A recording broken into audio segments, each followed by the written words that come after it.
भारतीय विज्ञान की कहानी की चर्चा हम कर रहे हैं। उसके छठे एपिसोड में जो ये ग्रह और नक्षत्र हैं, बड़ा भारी विज्ञान है। नक्षत्र विज्ञान, प्लैनेटरी साइंस। आज नासा है, पूरे विश्व में अच्छा काम कर रहा है and I am grateful to NASA. हम कभी कभी पिक्चर देखते हैं, उस गैलेक्सी देखते हैं, चित्र देखा तो मुझे समझ में आ गया, वाह रे वाह, ये जो सर्पिलाकार गैलेक्सी है यही तो शेषनाग है जिसने पृथ्वी को धारण कर रखा है। वही तो शक्ति है। तो जो हमारे जो देवता हैं और जो पंच महाभूत हैं, इन सारे प्लैनेट्स की जो इनको नियंत्रित करने की जो शक्ति है, इनको बनाया किसने? आप कह सकते हैं कि प्रकृति ने बनाया, नेचर ने बनाया। यस, आई एग्री, बिल्कुल मैं आपसे सहमत हूं। लेकिन प्रकृति को किसने बनाया? चुप। प्रकृति को बनाया पुरुष ने। प्रकृति को उसने कहा ये मेरी माया है। और प्रकृति और पुरुष का संघर्ष भी हुआ, प्यार भी हुआ। जैसे धरती और सूरज का दोस्ती है, बड़ा प्यार है, बड़ा लंबा प्यार है। और हम आप सब धरती और सूरज की कृपा पर हैं यहाँ। यदि ये सूर्य भगवान टेम्परेचर को बढ़ा दे 2-3-4 डिग्री तो हमारा आपका रहना दुर्लभ हो जाएगा। ये टेम्परेचर के नियंता भी है। और यदि इनको जान लें, सूर्य भगवान के बारे में जानने का मैं आपको एक ही चीज बता देता हूं। और प्लैनेटरी साइंस में we are living in solar galaxy. Solar galaxy के एक प्लैनेट में, धरती पर हम रह रहे हैं। और पूरी दुनिया अरबों खरबों डॉलर लगा करके, ट्रिलियंस ऑफ डॉलर लगा करके उसको ऊपर के बारे में, ग्रहों के बारे में जानने का प्रयास कर रही है। What NASA is doing. Bharat का इसरो भी कर रहा है। मंगल ग्रह में पहुंच गए, आनंद आ गया। हजारों कोटि लोग, अरे वाह, गदगद हो जाते हैं। सस्ता हो जाए तो और अच्छा है। हमारे वैज्ञानिक स्वस्थ हैं तो और अच्छा है। अब तो लोग जाने लगे, चलो अंतरिक्ष में जाएंगे, वहां शादी रचाएंगे। करो एंजॉय, अच्छी चीज है। लेकिन सामान्य रूप से सारी मानवता को साथ लेकर के आप चलेंगे तो आप बड़ा कल्याणकारी काम करेंगे। विश्वविद्यालय का ऐसा ही काम है, ज्ञान देने का काम है, चर्चा करने का काम है, बच्चों के पढ़ने का काम है, पढ़ाने का काम है। ज्ञान पर आधारित समाज चले, जो यूनाइटेड नेशन का कहना है। उसके लिए इन ग्रहों को और ज्ञान विज्ञान की समस्त शाखाओं को, प्रशाखाओं को, ऊपर नीचे, जड़ से लेकर के और ऊपर एपेक्स, सूट एपेक्स तक, रूट एपेक्स से लेकर सूट एपेक्स तक, बॉटनी की भाषा में, मूल से लेकर के और पत्ते तक और नई कोपल तक, पुष्प तक। भारतीय ऋषि चिंतन करते थे, कहते थे ऊर्ध्वमूलः मध्यम शाखः,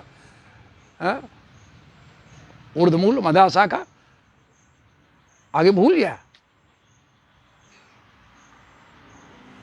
ऊर्ध्वमूल मध्य शाखम, आगे बताएंगे, जब याद आएगा तब डाल देंगे उसको, अभी नहीं याद आ रहा। तो इस पर चर्चा करते थे वो। नष्टे मूले नैव फलम न पुष्पम, ऐसी चर्चा करते थे। संस्कृत के छोटे छोटे सूत्र वाक्य, छोटे छोटे सूत्र वाक्य ऐसे लिया और वो तमाम सारी चीजें,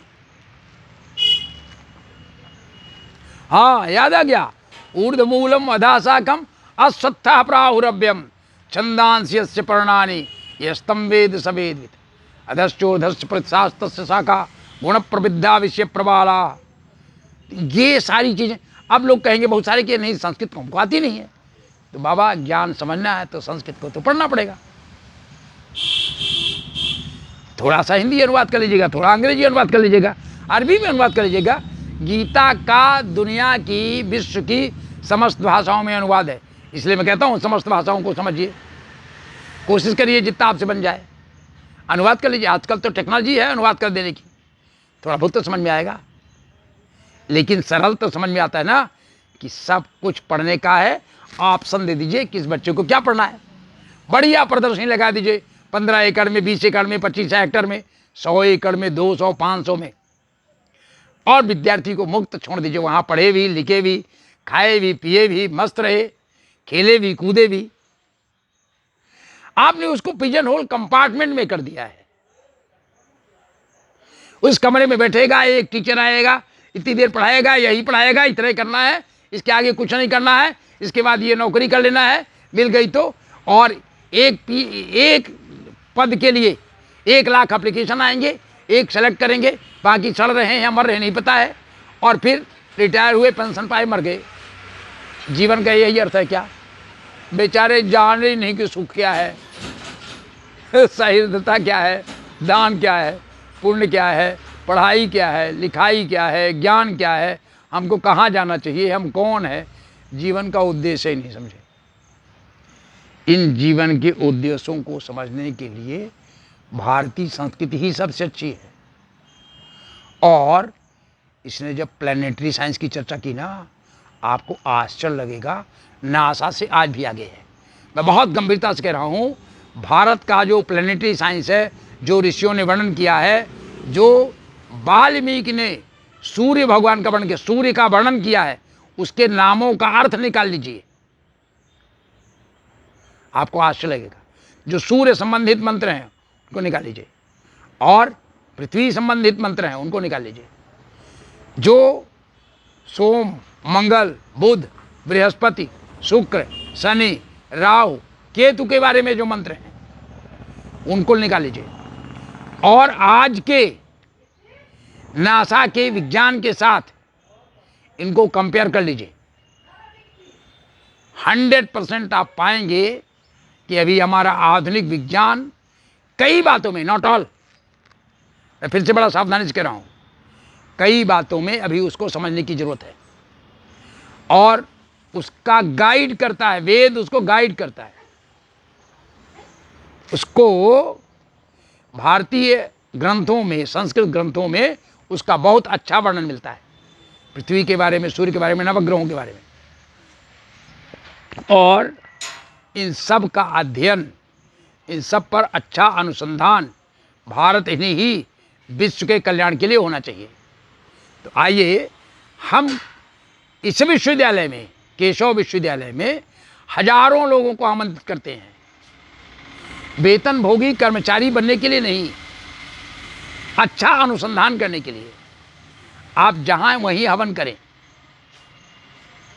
और केशव विश्वविद्यालय को आशीर्वाद दीजिए।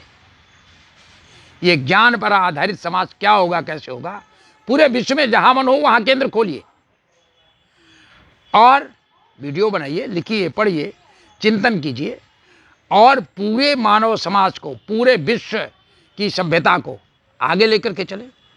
एक भाषा दूसरी, विरोध ना कर, राम राज्य में बैर न कर काहू सन कोई, आपस में बैर नहीं करें, मिल करके रहें। और यदि बैर करता ही है कोई, तो राम का एक नाम भी दैत्य वंश निकंदनम भी है, ये ध्यान कर लें। यदि कोई नहीं मानता है, जानकार भी है लेकिन मूढ़ है, जिद्दी है, घमंडी है, तो उसके लिए क्या है, पूरी दुनिया से उसका वंशनाश होता है। ये भारत की संस्कृति बड़ी अद्भुत है। तो इसमें प्लैनेट्स और प्लैनेटरी पोजीशन भी की खोज, और इस पर विस्तार से सबसे अच्छा वर्णन भारतीय विज्ञान की कहानी में मिलना चाहिए। मुझे अच्छा लगता है, कई बातों को हमारे जो एक अच्छे जानकार हैं, सुरेश सोनी जी ने बहुत अच्छा लिखा है भारतीय विज्ञान की कहानी पर, और संस्कृत भारती ने बहुत सुंदर किताब लिखी है, वो उसने भी लिखा है। लेकिन अभी और इसमें बहुत सारा करने की जरूरत है। हजारों हजार लोगों को लग करके इस पर सोच करें, इस पर ग्रंथ लिखें, इस पर रिसर्च करें और कंपैरेटिव स्टडी करें। कंपैरेटिव स्टडी करें, नासा की चीज़ को भी देखें, इसरो की चीज़ को देखें, रूस की जो कोई चीज़ है उसको भी देखें, चीन की है उसको भी देखें और भारत की भी देखें। आप देखेंगे कि वेद आपको नया मार्ग दिखाता है, बहुत अच्छा करता है। जैसे तुलसीदास के लिए लोगों ने कहा, वेद पंथ शोध शोध शोध के पुराण समय संतो असंतन को वेद को बताओ। तो मनुष्य के लिए इनका फायदा कैसे होता है, इस पर भी है।